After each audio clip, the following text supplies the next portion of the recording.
ಬಾನಲ್ಲೇ ಮಧುಚಂದ್ರಕ್ಕೆ ಕನ್ನಡದ ಅತ್ಯದ್ಭುತ ಸಿನಿಮಾಗಳಲ್ಲಿ ಒಂದು. ನಾಗತಿಹಳ್ಳಿ ಚಂದ್ರಶೇಖರ್ ನಿರ್ದೇಶನದ ಈ ಸಿನಿಮಾದಲ್ಲಿ ನವದಂಪತಿ ಹಿಮಾಲಯಕ್ಕೆ ಹನಿಮೂನ್ಗೆ ಅಂತ ಹೋಗ್ತಾರೆ. ಅಲ್ಲಿ ಕೈ ಹಿಡಿದ ಪತ್ನಿಯನ್ನ ಕೊಂದ ಪತಿ ಪ್ರಪಾತದಲ್ಲಿ ಕಾಲು ಜಾರಿ ಬಿದ್ದಳು ಅಂತ ಕಿಂಚಿತ್ತೂ ಡೌಟ್ ಬಾರದಂತೆ ನಾಟಕವಾಡಿರ್ತಾನೆ. ಇದೇ ರೀತಿಯಲ್ಲಿ ಮೇಘಾಲಯದಲ್ಲಿ ಕೊಲೆ ಪ್ರಕರಣವೊಂದು ನಡೆದಿದೆ. ಆದರೆ ಇಲ್ಲಿ ಕೊಲೆ ಮಾಡಿರೋದು ಪತಿಯಲ್ಲ, ಬದಲಿಗೆ ಪತ್ನಿ.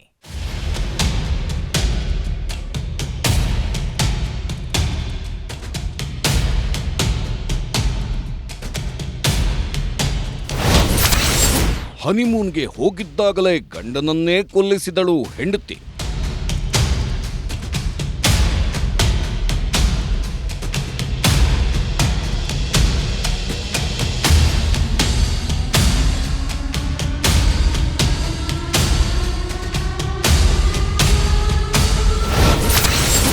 ಬಾನಲ್ಲ ಮಧುಚಂದ್ರಕ್ಕೆ ಅಂದಳು, ಮಧು ಕೊಡದೆ ಕೊಲ್ಲಿಸಿದ್ದೇಕೆ?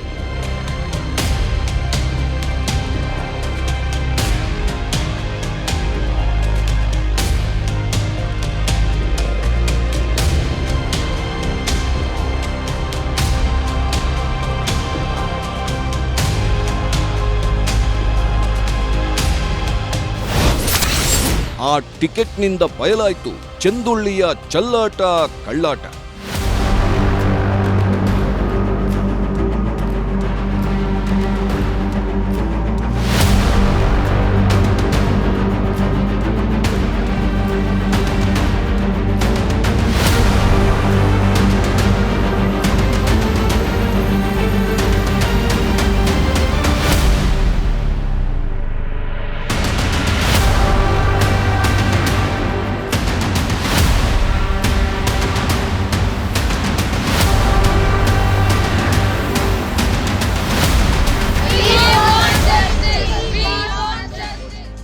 ಆ ಜೋಡಿ ಕೆಲ ದಿನಗಳ ಹಿಂದೆಯಷ್ಟೇ ಮದುವೆಯಾಗಿತ್ತು.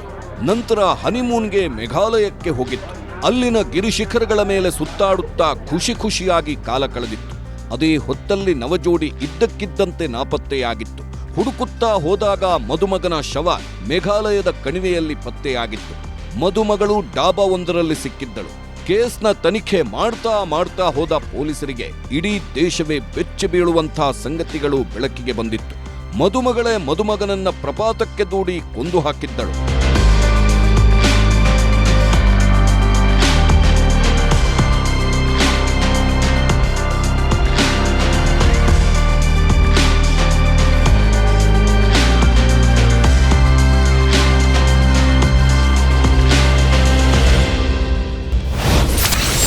ಮೇಘಾಲಯದಲ್ಲಿ ಬಾನಲ್ಲೇ ಮಧುಚಂದ್ರಕ್ಕೆ, ಹೌದು, ಇದು ಥೇಟ್ ಕನ್ನಡದ ಬಾನಲ್ಲೇ ಮಧುಚಂದ್ರಕ್ಕೆ ಸಿನಿಮಾದಂಥದ್ದೇ ಒಂದು ಕಥೆ. ಆ ಸಿನಿಮಾ ಬಂದು 3-4 ದಶಕಗಳೇ ಕಳೆದಿವೆ.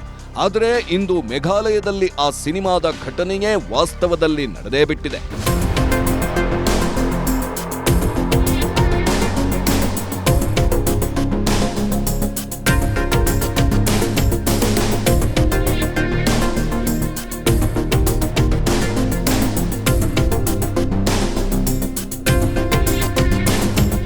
ಇಲ್ಲೂ ಹುಡುಗಿ ಮಾಡಿದ ಅಂತಹುದೇ ತಪ್ಪು ಅವಳು ಕಂಬಿ ಎಣಿಸೋದಕ್ಕೆ ಕಾರಣವಾಗಿದೆ.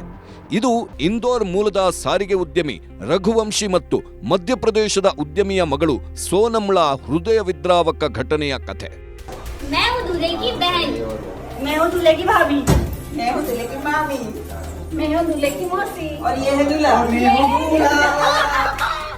ಹೀಗೆ ಮಧ್ಯಪ್ರದೇಶದ ಇಂದೋರ್ನ ಸಾರಿಗೆ ಉದ್ಯಮಿ ರಾಜಾ ರಘುವಂಶಿ ಮೇ 11ರಂದು ಖುಷಿಯಾಗಿ ಕಳೆದಿದ್ದ.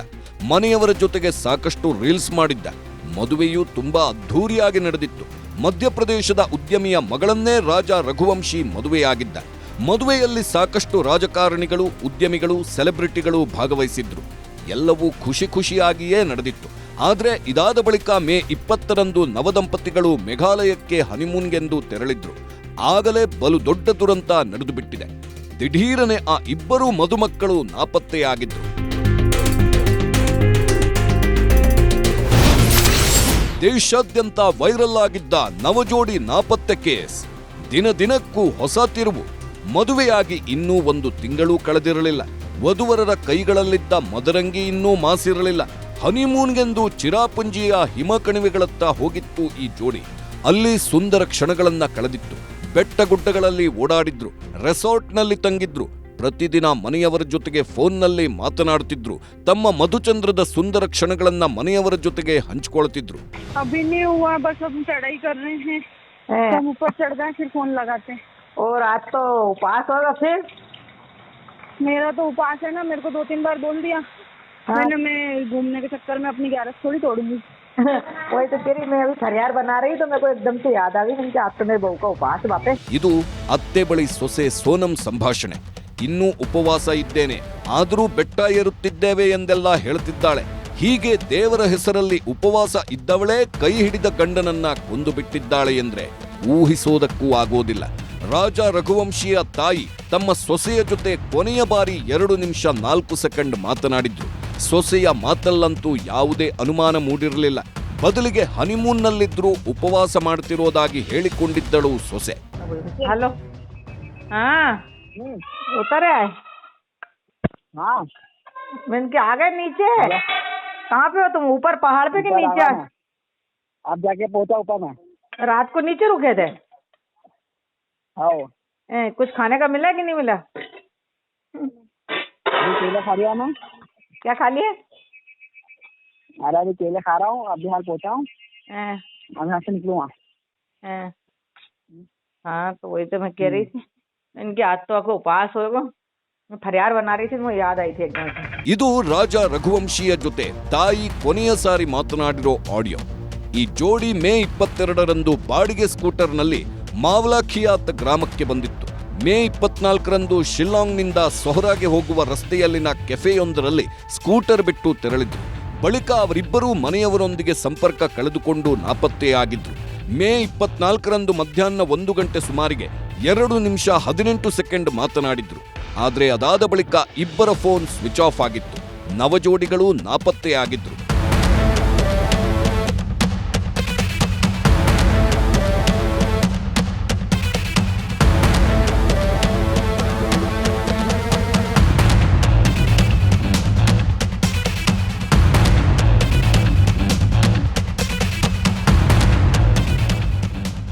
ಎರಡೂ ಕುಟುಂಬಗಳು ತುಂಬಾ ಪ್ರಭಾವಿಯಾಗಿದ್ದವು. ಉದ್ಯಮಿಗಳು ಮತ್ತು ರಾಜಕಾರಣಿಗಳ ಸಂಪರ್ಕವಿದ್ದ ಕುಟುಂಬ. ಹಾಗಾಗಿಯೇ ನವಜೋಡಿಯ ನಾಪತ್ತೆ ವಿಚಾರ ಕ್ಷಣಾರ್ಧದಲ್ಲೇ ಭಾರೀ ಸುದ್ದಿಯಾಗಿತ್ತು. ಪೊಲೀಸರು ತನಿಖೆಗಿಳಿದಿದ್ರು. ಸೋನಂ ಸೋದರ ರಾಜ ರಘುವಂಶಿಯ ಕುಟುಂಬಸ್ಥರು ಎಲ್ಲರೂ ಮೇಘಾಲಯಕ್ಕೆ ಹೋಗಿದ್ರು. ನಾಪತ್ತೆಯಾದ ಜೋಡಿಯ ಹುಡುಕಾಟಕ್ಕಿಳಿದಿದ್ರು.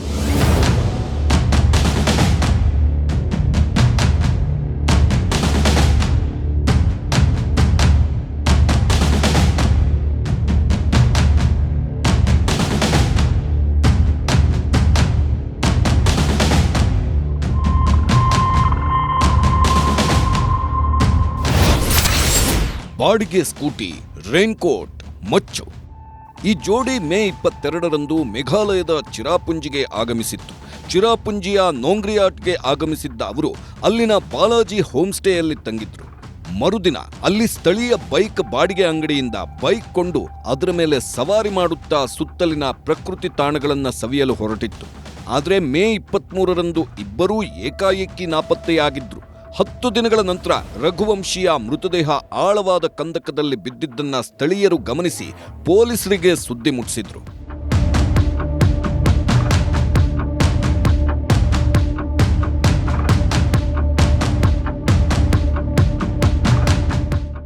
ಪ್ರಕರಣ ದಾಖಲಿಸಿಕೊಂಡ ಪೊಲೀಸರು ಪತ್ತೆ ಕಾರ್ಯಾಚರಣೆ ನಡೆಸುವ ವೇಳೆ ದಂಪತಿಗಳು ಪ್ರವಾಸಿ ತಾಣಗಳಿಗೆ ಭೇಟಿ ಮಾಡಲು ಬಾಡಿಗೆಗೆ ಪಡೆದುಕೊಂಡಿದ್ದ ಸ್ಕೂಟರ್ ಪ್ರವಾಸಿ ತಾಣದ ಮಾರ್ಗವಾದ ಸೊಹರಾರಿಂ ಎಂಬ ಹಳ್ಳಿಯ ಬಳಿ ಪತ್ತೆಯಾಗಿತ್ತು.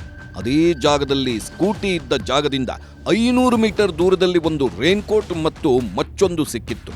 ಮತ್ತು ಅದೇ ಪ್ರಪಾತದಲ್ಲಿ ರಾಜಾನ ಡೆಡ್ ಬಾಡಿ ಸಿಕ್ಕಿತ್ತು. ಅಲ್ಲಿಗೆ ಇದು ಕೊಲೆ ಎಂದು ಕನ್ಫರ್ಮ್ ಆಗುತ್ತಿದ್ದಂತೆ ಪತ್ನಿಗೆ ಬಲೆ ಬೀಸಿದ್ರು. ಹಾಗಾದ್ರೆ ಅಲ್ಲೇನಾಯ್ತು? ರಘುವಂಶಿಯನ್ನ ಕೊಂದವರ್ಯಾರು ಎಂಬ ಪ್ರಶ್ನೆಗಳಿಗೆ ಉತ್ತರ ಹುಡುಕಲು ಸೋನಂಳ ಅಗತ್ಯತೆ ಪೊಲೀಸರಿಗೆ ಕಾಡಿತ್ತು. ಆದರೆ ಸೋನಂ ಆಗಲೂ ನಾಪತ್ತೆಯಾಗಿತ್ತು.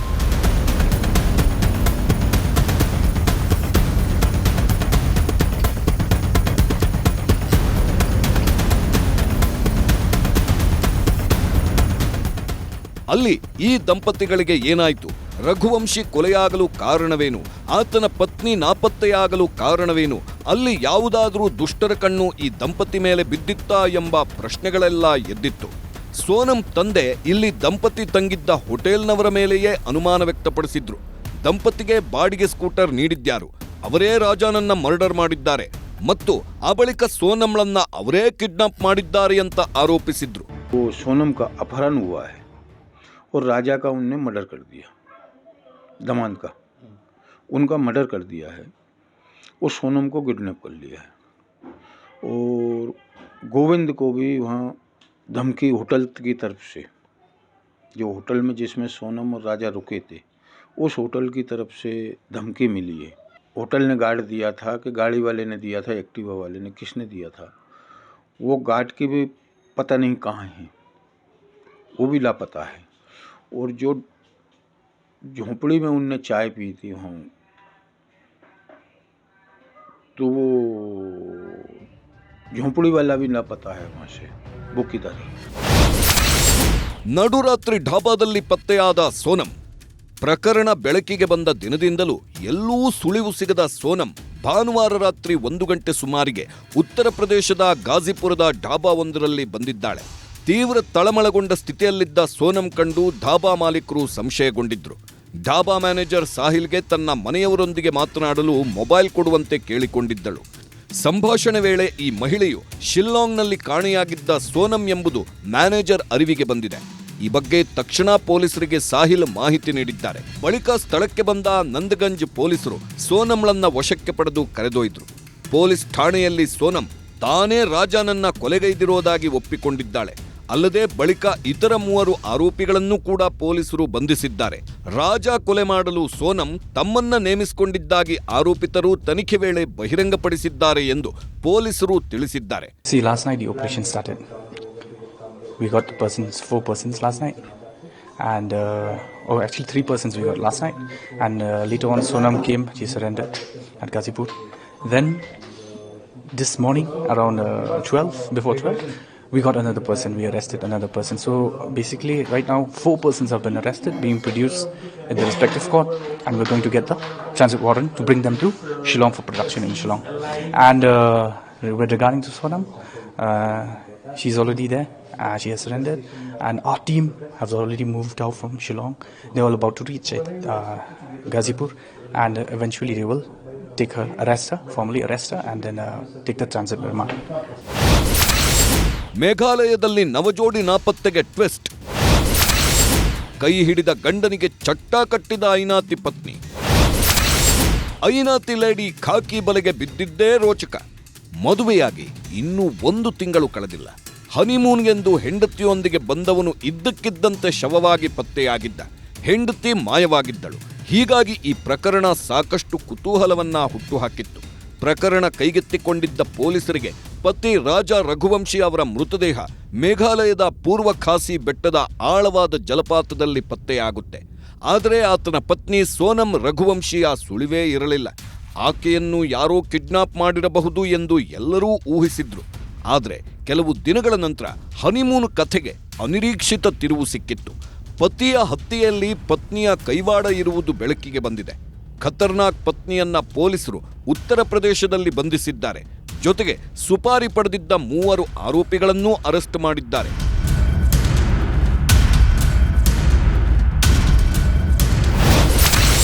ಗಂಡನಿಗೆ ಮುಹೂರ್ತ ಇಟ್ಟ ಐನಾತಿ ಲೇಡಿ, ಸುಂದರಿ ನಂಬಿ ಮೋಸ ಹೋದ ಯುವಕ, ಹನಿಮೂನ್ಗೆಂದು ಕರೆದೊಯ್ದು ಸುಪಾರಿ ನೀಡಿ ಗಂಡನಿಗೆ ಚಟ್ಟ ಕಟ್ಟಿದ್ದಾಳೆ ಈ ಐನಾತಿ ಲೇಡಿ. 3 ಸುಪಾರಿ ನೀಡಿ ಕೈ ಹಿಡಿದವನ ಕಥೆ ಮುಗಿಸಿದ್ದಾಳೆ. ಯಾರಿಗೂ ಅನುಮಾನ ಬಾರದ ಹಾಗೆ ಜಲಪಾತಕ್ಕೆ ಗಂಡನ ಶವ ಎಸೆದು ಸ್ಥಳದಿಂದ ಕಾಲ್ಕಿತ್ತಿದ್ದಾಳೆ. ನಂತರ ತಾನೇ ಪೊಲೀಸರಿಗೆ ಸರೆಂಡರ್ ಆಗಿ ಕೊಲೆಯ ಇಂಚಿಂಚೂ ಮಾಹಿತಿಯನ್ನ ಬಿಚ್ಚಿಟ್ಟಿದ್ದಾಳೆ. ತಾನೇ ಮಧ್ಯಪ್ರದೇಶದಿಂದ 3 ಸುಪಾರಿ ಕಿಲ್ಲರ್ಗಳನ್ನ ಕರೆಯಿಸಿ ರಘುವಂಶಿಯನ್ನ ಕೊಂದಿದ್ದಾಗಿ ಒಪ್ಪಿಕೊಂಡಿದ್ದಾಳೆ. ಆಕೆ ಕೊಟ್ಟ ಮಾಹಿತಿಯ ಮೇರೆಗೆ ರಾತ್ರೋರಾತ್ರಿ ಕಾರ್ಯಾಚರಣೆ ನಡೆಸಿದ ಪೊಲೀಸರು ಕೊಲೆಗೆ ಸಹಕರಿಸಿದ್ದಾರೆಂದು ಹೇಳಲಾಗಿರುವ 3 ವ್ಯಕ್ತಿಗಳನ್ನ ಬಂಧಿಸಿದ್ದಾರೆ.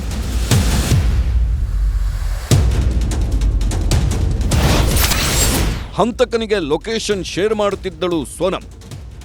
ಮದುಮಕ್ಕಳಿಬ್ರು ನಾಪತ್ತೆಯಾದಾಗ ಶಿಲ್ಲಾಂಗ್ನಲ್ಲಿರೋ ಅಂಗಡಿಗಳ ಎಲ್ಲ ಸಿಸಿಟಿವಿಗಳನ್ನ ಪೊಲೀಸರು ತಡಕಾಡಿದ್ರು. ಈ ವೇಳೆ ಶಿಲ್ಲಾಂಗ್ನ ಹೋಟೆಲೊಂದರ ಸಿಸಿಟಿವಿಯಲ್ಲಿ ರಾಜಾ ರಘುವಂಶಿ ಮತ್ತು ಸೋನಂ ರಘುವಂಶಿ ಸುಮಾರು 5 ನಿಮಿಷಗಳ ಕಾಲ ಕಾಣಿಸಿಕೊಂಡಿದ್ದಾರೆ. ಈ ವಿಡಿಯೋ ಇಬ್ಬರೂ ಕಣ್ಮರೆಯಾಗುವ ಕೆಲವೇ ಗಂಟೆಗಳ ಮೊದಲನದ್ದು ಎಂದು ಹೇಳಲಾಗುತ್ತಿದೆ. ರಾಜಾ ಮತ್ತು ಸೋನಂ ಅವರ ಈ ವೈರಲ್ ವಿಡಿಯೋದಲ್ಲಿ ಇಬ್ಬರೂ ಟೂ ವೀಲರ್ನಲ್ಲಿ ಸೊಹ್ರಾ ಹಿಲ್ಸ್ ಬಳಿ ತಿರುಗಾಡುತ್ತಿರುವುದು ಕಂಡುಬರುತ್ತದೆ. ಆ ಬಳಿಕ ಅವರು ಹೋಟೆಲ್ ಹೊರಗೆ ಸುಮಾರು 5 ನಿಮಿಷಗಳ ಕಾಲ ನಿಲ್ಲುತ್ತಾರೆ. ಬರುವಾಗ ಇಬ್ಬರೂ ರೈನ್ಕೋಟ್ಗಳನ್ನು ಧರಿಸಿ ಬಂದಿದ್ದಾರೆ. ಸೋನಂ ಬಿಳಿ ಸೂಟ್ ಕೇಸನ್ನ ಹೊತ್ಕೊಂಡು ಬಂದಿದ್ದಾರೆ. ಇದು ಸೋನಂ ಅವರ ಬ್ಯಾಗ್ ಎಂದು ಹೇಳಲಾಗುತ್ತಿದೆ.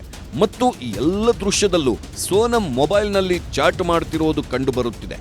ಈಕೆಯೇ ಹಂತಕರಿಗೆ ತಾವಿರೋ ಲೊಕೇಶನ್ ಶೇರ್ ಮಾಡಿದ್ದಳು ಅಂತ ಹೇಳಲಾಗ್ತಿದೆ.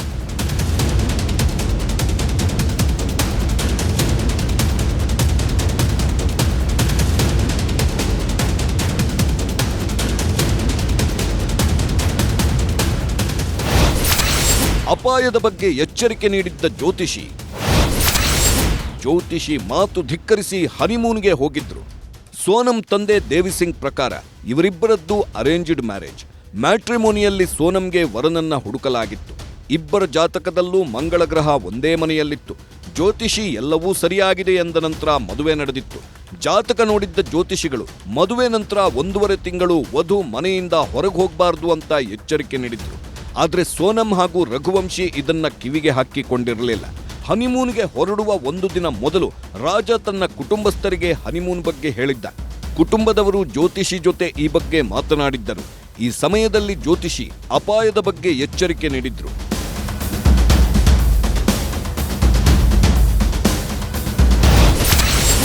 ಜ್ಯೋತಿಷಿ ಹೇಳಿದಂತೆ ಪತ್ತೆಯಾಗಿದ್ದಳು ಸೋನಂ.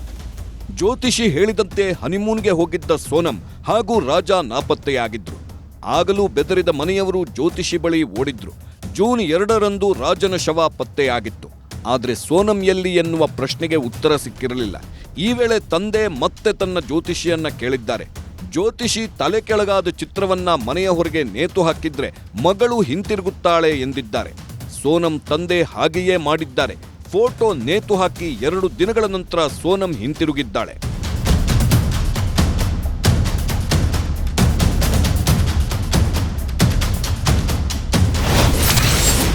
ರಾಜಾ ರಘುವಂಶಿ ಮತ್ತು ಸೋನಂ ಮಧ್ಯೆ ಮೇ 10ರಂದು ಮದುವೆಯಾಗಿತ್ತು.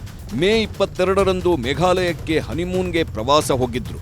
ಜೂನ್ 2ರಂದು ರಾಘಾ ರಘುವಂಶಿ ಮೃತದೇಹ ಪತ್ತೆಯಾಗಿದ್ರೆ ಜೂನ್ 9ರಂದು ಉತ್ತರ ಪ್ರದೇಶದಲ್ಲಿ ಸೋನಂ ಅರೆಸ್ಟ್ ಮಾಡಲಾಗಿದೆ ಮತ್ತು ಮಧ್ಯಪ್ರದೇಶದಲ್ಲಿ ಸುಪಾರಿ ಕಿಲ್ಲರ್ಸ್ ಸೆರೆಯಾಗಿದ್ದಾರೆ. ಬಾನಲ್ಲೇ ಮಧುಚಂದ್ರಕ್ಕೆ ಸಿನಿಮಾ ಶೈಲಿಯಲ್ಲೇ ಮೇಘಾಲಯದಲ್ಲಿ ಬಾನಲ್ಲ ಮಧುಚಂದ್ರಕ್ಕೆ ಕ್ರೈಮ್ ಸ್ಟೋರಿ ನಡೆದಿದೆ. ಇಲ್ಲಿ ವಿಲನ್ ಹೀರೋ ಅಲ್ಲ, ಹೀರೋಯಿನ್. ಬಾನಲ್ಲೇ ಸಿನಿಮಾದಲ್ಲಿ ಹುಡುಗ ಹಿಮಾಚಲ ಪ್ರದೇಶಕ್ಕೆ 2 ಟಿಕೆಟ್ ಬುಕ್ ಮಾಡಿದ್ದ. ಆದರೆ ರಿಟರ್ನ್ ಟಿಕೆಟ್ ಒಂದೇ ಬುಕ್ ಮಾಡಿದ್ದ. ಈ ಸ್ಟೋರಿಯಲ್ಲೂ ಸೋನಂ ತಮ್ಮ ಹನಿಮೂನ್ಗೆ 1 ವೇ ಟಿಕೆಟ್ ಬುಕ್ ಮಾಡಿದ್ದಳು. ಗಂಡನ ಕೊಲೆಗೆ ಮೊದಲೇ ಪ್ಲಾನ್ ಮಾಡಿದ್ದರಿಂದ ಮೇಘಾಲಯದಿಂದ ವಾಪಸ್ ಬರುವ ಟಿಕೆಟ್ ಬುಕ್ ಮಾಡಿರಲೇ ಇಲ್ಲ. ಹನಿಮೂನ್ಗೆ ಬಂದಿದ್ದ ರಾಜ ರಘುವಂಶಿ ಶವ ಪತ್ತೆಯಾದ ಮೇಲೆ ಮೇಘಾಲಯ ಪೊಲೀಸರಿಗೆ ಹೆಂಡತಿ ಸೋನಂ ಮೇಲೆ ಅನುಮಾನ ಇತ್ತು.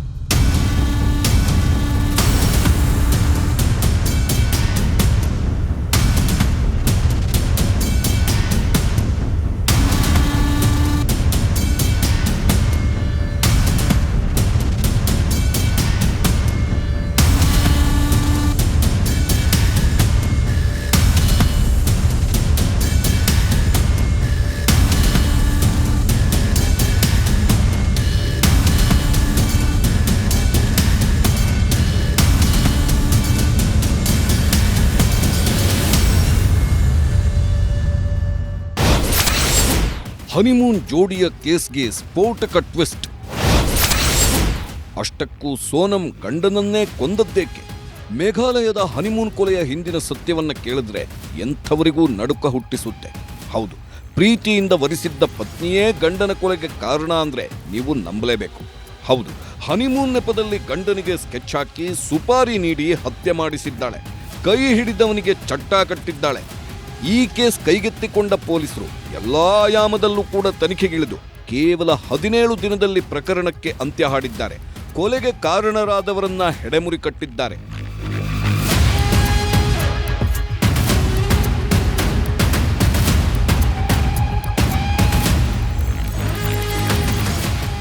ಈ ಪ್ರಕರಣದಲ್ಲಿ ಸೋನಂ ರಘುವಂಶಿಯ ಪ್ರೇಮಿ ಎಂದು ಹೇಳಲಾಗುವ ರಾಜ್ ಎಂಬ ಮತ್ತೊಬ್ಬ ಆರೋಪಿ ಸೆರೆ ಸಿಕ್ಕಿದ್ದಾನೆ. ಈತ ಸೋನಂಳ ತಂದೆಯ ಕಂಪನಿಯಲ್ಲಿ ನೌಕರಿ ಮಾಡ್ತಿರೋ ವ್ಯಕ್ತಿ ಅಂತ ಹೇಳಲಾಗ್ತಿದೆ. ರಾಜ್ ಕುಶ್ವಾಹ ಎಂಬಾತನನ್ನ ಸೋನಂ ಪ್ರೀತಿಸುತ್ತಿದ್ದಳು. ಬಹುಶಃ ಇದೇ ಕಾರಣಕ್ಕೆ ಸೋನಂ ಮತ್ತು ರಾಜ್ ಕುಶ್ವಾಹ ಸೇರಿಯೇ ಈ ಕೊಲೆ ನಡೆಸಿದ್ದಾರೆ. ರಾಜ ರಘುವಂಶಿಯ ಕೊಲೆಗೆ ಬೇರೆ ಮೂವರಿಗೆ ಸುಪಾರಿ ಕೊಟ್ಟಿದ್ದಾರೆ. ಆ ಹಂತಕರು ಶಿಲ್ಲಾಂಗ್ನ ಕಣಿವೆಯಲ್ಲಿ ಸ್ಕೂಟರ್ನಲ್ಲಿ ರಾಜ್ ಒಬ್ಬನೇ ಹೋಗುತ್ತಿದ್ದ ಹೊತ್ತಲ್ಲಿ ಹಿಂಬಾಲಿಸಿ ಪ್ರಪಾತಕ್ಕೆ ದೂಡಿ ಕೊಲೆಗೈದಿದ್ದಾರೆ ಅಂತ ಹೇಳಲಾಗ್ತಿದೆ.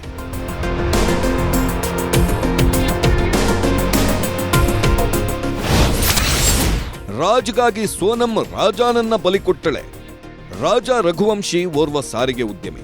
ಆತನಿಗೆ ಸಾಕಷ್ಟು ರಾಜಕಾರಣಿಗಳು, ಉದ್ಯಮಿಗಳ ಸಂಪರ್ಕವಿತ್ತು. ಒಳ್ಳೆಯ ಗಂಡನನ್ನೇ ಪಡೆದುಕೊಂಡಿದ್ದಳು ಸೋನಂ. ಇಂಥ ಹುಡುಗನನ್ನ ಬಿಟ್ಟು ತನ್ನ ಕಂಪನಿಯ ನೌಕರನ ಹಿಂದೆ ಬಿದ್ದಿದ್ದೇಕೆ ಸೋನಂ ಎಂಬ ಪ್ರಶ್ನೆಯೂ ಈಗ ಕಾಡುತ್ತಿದೆ. ಕರೆ ವಿವರಗಳ ಆಧಾರದ ಮೇಲೆ ಮೇಘಾಲಯ ಪೊಲೀಸರು ಸೋನಂಳ ಪ್ರಿಯಕರ ರಾಜ್ ಕುಶ್ವಾಹನನ್ನ ಪ್ರಕರಣದ ಮಾಸ್ಟರ್ ಮೈಂಡ್ ಎಂದು ಹೆಸರಿಸಿದ್ದಾರೆ. ರಾಜ್ ಕುಶ್ವಾಹ ಮತ್ತು ಸೋನಂ ರಘುವಂಶಿ ನಡುವೆ ಸಂಬಂಧವಿತ್ತು. ರಾಜ್ ಸೋನಂ ಕಚೇರಿಯಲ್ಲಿ ಕೆಲಸ ಮಾಡುತ್ತಿದ್ದ ಎಂದು ಹೇಳಲಾಗುತ್ತಿದೆ. ಹನಿಮೂನ್ಗೂ ಮೊದಲೇ ಸೋನಂ ಒಡವೆ ಮತ್ತು 9 ಲಕ್ಷ ರೂಪಾಯಿಗಳನ್ನ ತನ್ನ ಬಳಿ ಇಟ್ಟುಕೊಂಡಿದ್ದಳು ಅಂತಲೂ ಪೊಲೀಸರು ಹೇಳುತ್ತಿದ್ದಾರೆ. ಇತ್ತ ಪತಿಯನ್ನ ಮುಗಿಸಲು ಆಕೆ ಹಂತಕರಿಗೆ ಸುಪಾರಿ ಕೊಟ್ಟಿದ್ದಳು ಎಂಬ ಆರೋಪವನ್ನ ಸೋನಂ ತಂದೆ ತಳ್ಳಿ ಹಾಕಿದ್ದಾರೆ. ಮೇಘಾಲಯ ಪೊಲೀಸರು ಕಟ್ಟುಕಥೆ ಹೇಳುತ್ತಿದ್ದಾರೆ. ನನ್ನ ಮಗಳು ನಿರಪರಾಧಿ ಎಂದು ಹೇಳಿದ್ದಾರೆ. वो गलत दावा कर रहे हैं. अच्छा. वो लोग बिल्कुल 100% गलत दावा कर रहे हैं. वो लोग निराधार झूठ बोल रही है क्योंकि वहाँ की पुलिस फंस रही है उस मामले में, इसलिए वो लोग ये दावा उल्टा दावा कर रहे हैं. ಸೋನಂ ತಂದೆಯ ಪ್ರಕಾರ ನನ್ನ ಮಗಳೂ ಕಿಡ್ನಾಪ್ ಆಗಿದ್ದಾಳೆ.